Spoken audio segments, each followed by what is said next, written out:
team. Today we're stepping up to the plate to focus on one thing, using protocol the way it's designed. Get ready to run the bases because we're about to break down the plays that make the biggest difference when the pressure's on. We're covering the PAIs for callers in danger and reminding ourselves that even when a call throws us a curveball, protocol keeps us in the game. Let's play ball. Red text indicates that protocol is addressing scene safety. So, when presented with the key question, "Are you or anyone else in danger right now?" we know that it's our cue to swing. Don't soften it, don't skip it. Read it exactly as written.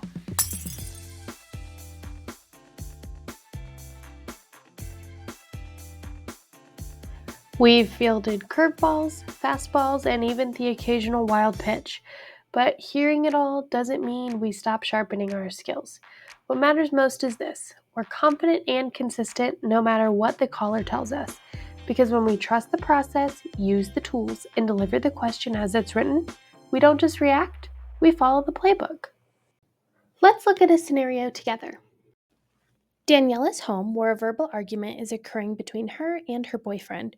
Nobody has any access to weapons. Danielle even advises us that she is outside and her boyfriend is inside.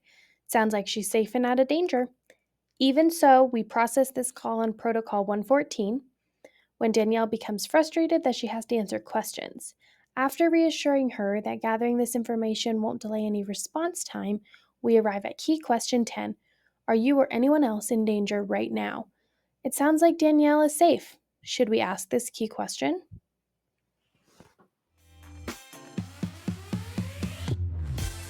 You should read this key question as written. Rather than assessing the caller's safety for them, asking the caller, "Are you or anyone else in danger right now?" can elicit critical information while simultaneously showing care for the caller.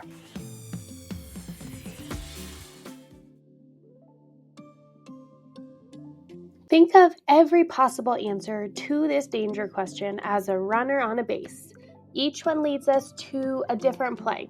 Let's start at first base and see what happens when the caller says yes. Let's be honest. The caller says, "Yes, I am in danger," and the play suddenly feels less familiar. You've got protocol in front of you, but now what? You're not alone. This is a common point of hesitation. Let's walk through exactly how to handle this moment together. First base is going to represent cut and dry, caller in danger. We ask, "Are you or anyone else in danger right now?" in key questions, and their response is yes.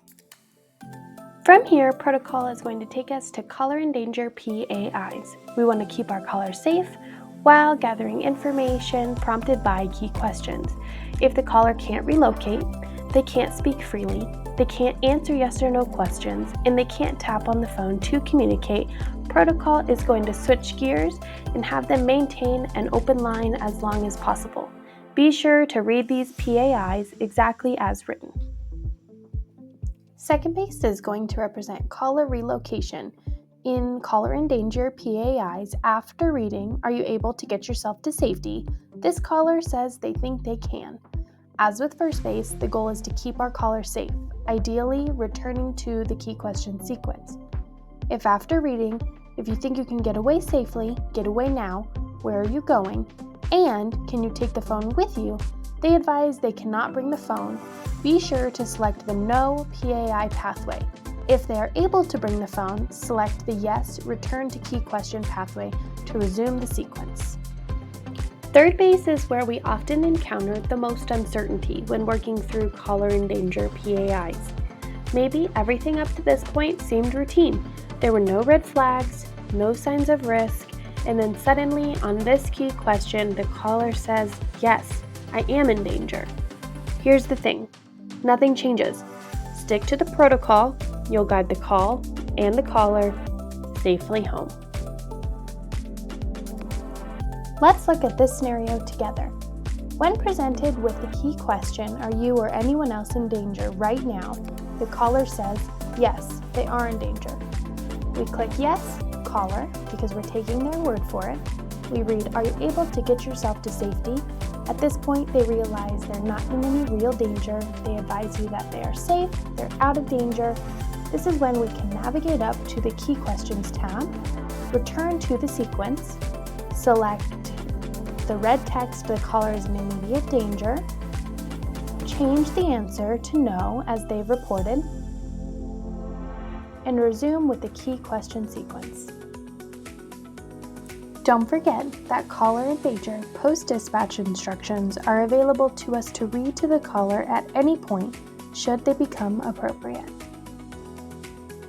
So, what are the game highlights? The biggest takeaway is this: when a caller says they're in danger, take it at face value. They are in danger.